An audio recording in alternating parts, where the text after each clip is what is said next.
Hello everyone, welcome to my YouTube channel English literature. जो आज के वीडियो में हम लोग T S. Eliot as a critic पढ़ेंगे। तो चलिए वीडियो शुरू करते हैं। वीडियो के थ्रू अगर आपका हेल्प होता है, वीडियो आपके सिलेबस का है, तो प्लीज़ आप लोग वीडियो को लाइक कीजिएगा, चैनल को सब्सक्राइब कीजिएगा और कमेंट करके बताइए वीडियो आपको कैसा लगा।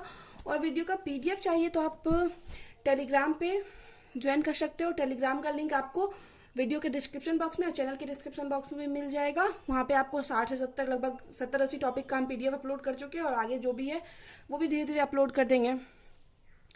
तो इस वीडियो में हम लोग T S. Eliot as a critic पढ़ेंगे और वीडियो से रिलेटेड कोई डाउट है तो आप इंस्टाग्राम पे टेक्स्ट कर सकते हो। वीडियो शुरू करते हैं। T S. Eliot is one of the greatest literary of England. England के one of the greatest literary critic थे, महान लिटरेरी क्रिटिक थे T S. Eliot. From the point of view, इस पॉइंट ऑफ व्यू से, of the bulk and quality of his critical writing, मतलब जितना सारा वो बल्क, मतलब ढेर सारा जो क्रिटिकल राइटिंग लिखे हैं, आलोचनात्मक वर्क लिखे हैं और जो क्वालिटी दिए हैं अपने वर्क में, उस वजह से वो one of the greatest critic माने जाते हैं इंग्लैंड के।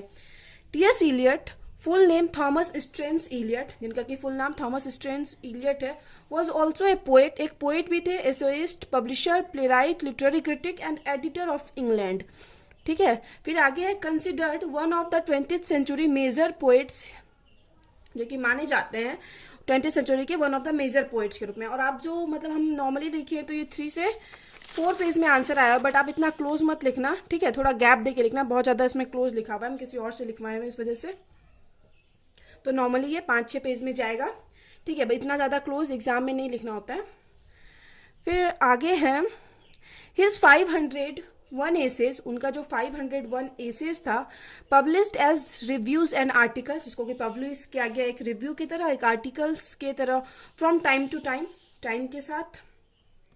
Have had a far reaching influence on the literary criticism, जिसकी वजह से उनका क्या हो गया, बहुत ज़्यादा प्रभाव हो गया लिटरेरी क्रिटिसिज्म पे, मतलब बहुत बड़ा और बहुत ज़्यादा प्रभाव देखने को मिलता है लिटरेरी क्रिटिसिज्म पे।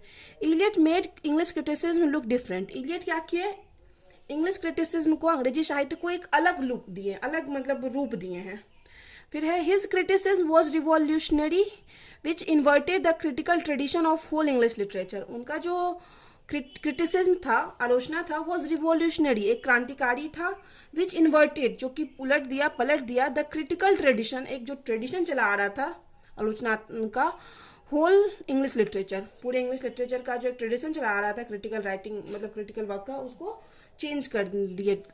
कौन चेंज कर दिए, टी.एस. इलियट। तो अब एज ए क्रिटिक हम डील कर रहे थे ना, तो क्रिटिक क्या होता है ना, क्रिटिक क्या होता है, जो दूसरों के वर्क को जज करता है, चाहे वो अच्छा हो बुरा हो, कभी प्रेज प्रशंसा करता है, कभी बुराई करता है। तो टी.एस. इलियट मेनली इसी चीज़ पे हम लोग फोकस करेंगे।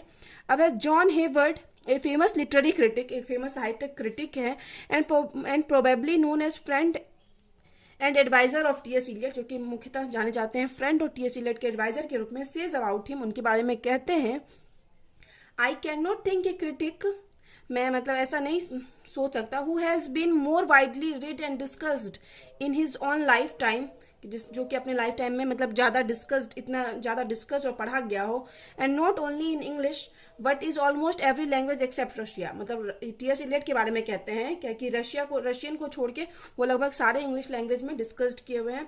फिर आगे हैं, Eliot criticism has revolutionized the great writers of the past 3 centuries, तो पिछला जो 3 सेंचुरीज के राइटर्स थे, 3 शताब्दी के राइटर थे, उनके मतलब राइटर्स के वर्क में क्या लाए, रिवॉल्यूशनाइज, यानी एकदम क्रांतिकारी सा ला दिए थे। His recognisation of greatness of the metaphysical poets, मतलब वो जो मेटाफिजिकल पोइट्स के ग्रेटनेस को रिकॉग्नाइज किए, पहचाने, ऑफ द 17th सेंचुरी के, resulted in the metaphysical revival of the 20th century, और यही कारण है कि मेटाफिजिकल रिवाइवल फिर से लाया गया 20th सेंचुरी में। The credit for the renewal of interest in Jacobian dramatist में दोबारा मतलब इंटरेस्ट लाने का क्रेडिट भी गोज टू इलियट को ही जाता है। मतलब ये क्या किया, पुराने वर्क के बारे में पढ़े हैं, उसको डील किए, उसके अच्छाई बुराई को बताएं, तो फिर से वो चीज़ को लाया गया, फिर से उस चीज़ को अच्छे से पढ़ा गया। तो यही चीज़ है कि पहले तो वो मेटाफिजिकल पोइट की भी बहुत ज़्यादा प्रशंसा की है, फिर जेकोबियन ड्रामाटिस्ट को भी लाया। He has restored Dryden and other Augustan poets, उन्होंने क्या किया, ड्राइडन और अगर मतलब और भी जो अगस्टन एज के पोएट्स थे, टू देयर ड्यू प्लेस, मतलब वो उनको क्या किया, बहाल किया, किसके स्थान पे, जैकोबियन ड्रामाटिस्ट के स्थान पे उनको लाएं। किसको लाएं? ड्राइडन को और अगस्टन पोइट्स को। फिर आगे अकॉर्डिंग टू इलियट के अनुसार the end of criticism is to bring readjustment between the old and the new. End of criticism, जो क्रिटिसिज्म का एंड है वो क्या लाता है? रीएडजस्टमेंट लाता है ओल्ड एंड न्यू के बीच में, मतलब पुराना जो वर्क है और नया वर्क है दोनों के बीच में रीएडजस्टमेंट लाता है। फिर आगे है ही सेज, वह कहते हैं, मतलब इलियट कहते हैं, फ्रॉम टाइम टू टाइम, कि समय के साथ, it describable that some critics shall appear to review the past of our literature. मतलब टाइम टू टाइम, समय के साथ हमेशा ऐसा होना चाहिए कि कुछ क्रिटिक्स को आना चाहिए जो हमारे पास्ट के वर्क को क्या कर सके? रिव्यू कर सके, उसके बारे में पढ़ सके, बता सके। And set the poets and poems in a new order, और पोएम, पुराने पोएम को और पुराने पोएट को एक नए तरीके से रिप्रेजेंट कर सके। फिर आगे सच क्रिटिक्स आर रेयर, ऐसे क्रिटिक्स क्या होते हैं? रेयर होते हैं, दुर्लभ होते हैं, मतलब जल्दी नहीं मिलते हैं। For they must possess beside ability for judgement, सिर्फ वो मतलब अपनी एबिलिटी ऑफ जजमेंट ही नहीं दिखाते, इसके अलावा powerful liberty of mind to identity, उनके पास एक पावरफुल माइंड होता है जिससे वो क्या कहते हैं? आइडेंटिटी यानी पहचानते हैं। एंड इंटरप्रेट करते हैं, इंटरप्रेट इट्स ऑन वैल्यूज, अपने वैल्यूज को इंटरप्रेट करते हैं। Category of admiration for their generation, और अपने जनरेशन जो है उनकी, मतलब उनके पीढ़ी के वर्क की प्रशंसा भी करते हैं। जॉन हेवर्ड सेज, अब जॉन हेवर्ड कहते हैं, Matthew Arnold was such A critic, Matthew Arnold critic थे, ये सबको पता है, वो भी अच्छे क्रिटिक थे। एज वेयर कॉलरीज, और उसके बाद कौन कौन आए? उनसे पहले कौन थे? Coleridge, Johnson and Dryden before him, उनसे पहले थे। And such in our on day, ये जॉन हेवर्ड कह रहे हैं कि और हमारे समय में इज इलियट हिमसेल्फ, और वो इलियट खुद है। मतलब पहले जो Matthew Arnold, Coleridge, Johnson, Dryden आए, और लेकिन ये जो जॉन हेवर्ड के समय में वो इलियट थे, जो कि एक अच्छे क्रिटिक थे। Eliot criticism offer both reassessment and recreation to earlier writers, earlier writers के वर्क्स का ये क्या करते हैं? रीअसेसमेंट यानी पुनर्मूल्यांकन करते हैं, जज करते हैं, एंड प्रतिक्रिया भी देते हैं उस पर।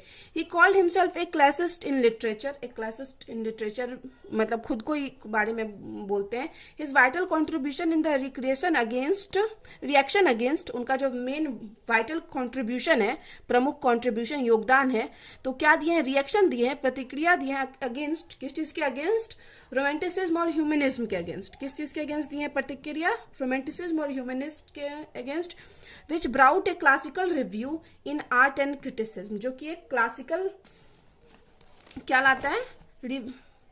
जो कि कला और आलोचना में क्या लाता है? एक शास्त्रीय पुनरुत्थान लाता है, क्लासिकल रिवाइवल लाता है, शास्त्रीय पुनरुत्थान लाता है कला और क्रिटिसिज्म में। मतलब वो क्या, जो रोमांटिसिज्म और ह्यूमनिज्म को पे जो वो रिएक्शन दिए हैं उसके अगेंस्ट। फिर आगे he rejected the romantic view of individual's perfectibility, तो इंडिविजुअल यानी व्यक्ति की परफेक्टिबिलिटी मतलब पूर्णता के लिए वो रोमांटिक दृष्टिकोण को क्या करते हैं? रिजेक्ट करते हैं, खारिज करते हैं। Stress the doctrine of original sin, और स्ट्रेस और जोर देते हैं इस सिद्धांत पे, ओरिजिनल सीन इस नीति विरुद्ध सिद्धांत पे। And expose the futility of romantic faith, और एक्सपोज्ड और मतलब एक्सपोज करते हैं, दिखाते हैं व्यर्थता, फ्यूटिलिटी को ऑफ रोमांटिक फेथ, रोमांटिक विश्वास की जो व्यर्थता है उस पे, उसकी फ्यूटिलिटी को दिखाते हैं। इन द इनर वॉइस, मतलब आंतरिक आवाज़ के रूप में जो रोमांटिक विश्वास की व्यर्थता है उसको क्या करते हैं? एक्सपोज यानी उजागर करते हैं। फिर इसी में वो आगे एक क्रिटिक मस्ट कहते हैं कि क्रिटिक को क्या होना चाहिए? Follow objective standard, objective standard को फॉलो करना चाहिए। And must conforms to tradition, और उसको अपने ट्रेडिशन के अनुसार होना चाहिए। मतलब वो रोमांटिसिज्म की व्यर्थता, मतलब रोमांटिसिज्म के अगेंस्ट होके मेनली वो ट्रेडिशन और ऑब्जेक्टिव स्टैंडर्ड को फॉलो करने बोलते हैं क्रिटिक्स को। ए सेंस ऑफ ट्रेडिशन, परंपरा की भावना, respect for order and authority is the central to Eliot's classicism, ये सब जो है इलियट के क्लासिसिज्म का सेंट्रल था, केंद्र बिंदु था। In the objectively and logically attitude, अपनी ऑब्जेक्टिवली मतलब तार्किक और निष्पक्षता के रूप में Eliot must closely resemble Aristotle, तो इलियट कैसे? एरिस्टोटल से उनको कंपेयर किया गया, जो मतलब उनके निष्पक्षता और तार्किक दृष्टिकोण के अनुसार उनको किससे रिजेंबल कंपेयर किया गया? एरिस्टोटल से। एजी जॉर्ज अब कहते हैं क्या? Eliot's theory of the impersonality of poetry is the greatest theory Eliot का जो इम्पर्सनैलिटी ऑफ पोइट्री का जो थ्योरी दिया गया है वो ग्रेटेस्ट थ्योरी माना गया है on the nature of the process after Wordsworth romantic conception of poetry. और मतलब किस चीज़ के बाद, मतलब वर्ड्सवर्थ के द्वारा जो रोमांटिक मतलब कंसेप्शन ऑफ पोइट्री जो दिया गया था, रोमांटिसिज्म का जो डेफिनेशन दिए थे वर्ड्सवर्थ, उसके बाद इलियट की ही इम्प्रेशनलिटी ऑफ पोइट्री को इम्प्रेशनलिटी ऑफ पोइट्री की थ्योरी को सबसे बड़ा माना जाता है। Poetry was an expression of the emotion and personality for Romantics. Romantic जो पोइट थे उनके लिए क्या था, पोइट्री एक्सप्रेशन था और इमोशन था अपनी फीलिंग्स का, पर्सनैलिटी का। वर्ड्सवर्थ कहते हैं दैट कि ये लाइन को आप नॉर्मली बीच में मतलब 2-3 लाइन में लिख सकते हो, काफ़ी फेमस लाइन है वर्ड्सवर्थ की, बहुत सारे ईयर में इसको पूछा जाता है एक्सप्लेन करने पे। Poetry was an overflow of powerful emotions. The poetry क्या है, पावरफुल इमोशन, मतलब शक्तिशाली जो इमोशन है उसका ओवरफ्लो है, एक प्रवाह है। And its origin in emotion recollected in tranquillity. और इसकी जो ओरिजिन है, इसकी उत्पत्ति कब होती है, शांति रूप से याद किए गए भावनाओं में है। फिर है Eliot rejected this views. Eliot क्या है, इस व्यूज को रिजेक्ट करते हैं थ्योरी को। एंड सेज, और कहते हैं that poetry is not an expression of emotion and personality. Poetry मतलब इमोशन एक्सप्रेशन नहीं है, सिर्फ मतलब इमोशन और पर्सनैलिटी की व्याख्या नहीं करता है। एंड स्केप फ्रॉम देम, मतलब उनसे अलग है। Eliot views on nature of poetic process are equally revolutionary. Eliot का जो व्यू है, दृष्टिकोण है मतलब नेचर, प्रकृति पर, पोएटिक प्रोसेस की जो प्रकृति है वो इक्वली क्या है, समान रूप से क्रांतिकारी है। अकॉर्डिंग टू हिम, उनके अनुसार poetry is not inspiration. Poetry सिर्फ इंस्पिरेशन नहीं है, इट इज ऑर्गेनाइजेशन। एक ऑर्गेनाइजेशन है, एक ढांचा है, संगठन है। The poet mind is like a vessel. Poet mind एक लाइक वेजल की तरह होता है, इन विच, जिसमें कि ढेर सारा स्टोर्ड होता है, न्यूमरस फीलिंग्स, ढेर सारा फीलिंग्स होता है, इमोशंस होता है और एक्सपीरियंस होता है। फिर आगे है परफेक्ट पोइट्री रिजल्ट्स। पोइट का कहना है कि परफेक्ट पोइट्री तब आती है, तब रिजल्ट आता है when instead of dissociation of sensibility, मतलब जब हम डिसोसिएशन ऑफ सेंसिबिलिटी, संवेदनशीलता के अलावा there is unification of sensibility, तो वहाँ पे संवेदनशीलता का क्या होता है, एकीकरण होता है, तब उसके रिजल्ट में क्या आती है, एक परफेक्ट पोइट्री आती है।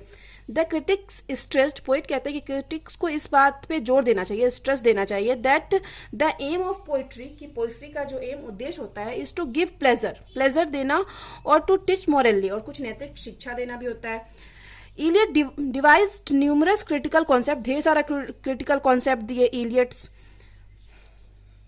That gained wide currency and has a broad influence on criticism, जिसको कि काफ़ी ज़्यादा मतलब इलियट डिवाइज न्यूमरस, ढेर सारा कॉन्सेप्ट दिए जिसको कि बहुत ज़्यादा प्रसिद्धि मिली, और and has a broad influence on criticism और लिटरेरी क्रिटिसिज्म, जिसका लिटरेरी क्रिटिसिज्म के पे काफ़ी भी बड़ा प्रभाव भी देखने को मिलता है। उसमें से 3 प्रमुख है, objective correlative, dissociation of sensibility और यूनिफिकेशन ऑफ सेंसिबिलिटी। अब ऑब्जेक्टिव कोरिलेटिव क्या है, तो ऑब्जेक्टिव कोरिलेटिव में पोएट है ना, हेमलेट एंड हिज प्रॉब्लम्स, ऐसे लिखते हैं जिसमें कि शेक्सपियर के प्ले हेमलेट को वो जज करते हैं। फिर डिसोसिएशन ऑफ सेंसिबिलिटी में वो पोएट मेटाफिजिकल पोइट की प्रशंसा करते हो, और इसी प्रकार यूनिफिकेशन ऑफ सेंसिबिलिटी भी है। तो अगर इन तीनों को आप मतलब नोट्स को बड़ा करना है तो इन तीनों के बारे में आप डिस्कस कर सकते हो। फिर आगे है 10, इस प्रकार Eliot's influence as a critic, Eliot's का जो मतलब प्रभाव रहा है as a critic has been wide constant, काफ़ी मतलब वाइड रहा है, कॉन्स्टेंट रहा है, वाइड बड़ा रहा है, महत्वपूर्ण रहा है, फ्रूटफुल एंड इंस्पायरिंग रहा है। Has corrected and educated the taste of his readers, अपने रीडर्स के टेस्ट को क्या किए, मतलब करेक्ट किए और एजुकेट भी, मतलब उनको अच्छी शिक्षा एजुकेटेड भी किए। And brought about A rethinking, और एक rethinking regarding the function of poetry, function of poetry से रिलेटेड एक रीथिंकिंग, मतलब पुनः पोइट्री को लेके सोचना। And the nature of poetic process को लेके फिर से सोचने पे, इस चीज़ पे बल दिए। He gave a new direction and new tools of criticism, एक नए डायरेक्शन दिए क्रिटिसिज्म को और इसके लिए न्यू टूल्स भी दिए। फिर है as a critic T S. Eliot greatest than anyone in English literature, as a critic English literature में टी.एस. इलियट किसी से भी ज़्यादा महत्वपूर्ण है, मतलब सबसे ज़्यादा आगे बड़ा माना गया है टी.एस. इलियट को। तो यहाँ पे वीडियो खत्म होता है। वीडियो अगर आपको अच्छा लगा, आपके लिए हेल्पफुल है, तो प्लीज़ वीडियो को लाइक कीजिएगा। और अगर वीडियो का आपको PDF चाहिए तो आप टेलीग्राम पे ज्वाइन कर सकते हो, टेलीग्राम का लिंक वीडियो के डिस्क्रिप्शन बॉक्स में मिल जाएगा, चैनल के डिस्क्रिप्शन बॉक्स में मिल जाएगा। मिलते हैं नेक्स्ट वीडियो में नेक्स्ट टॉपिक के।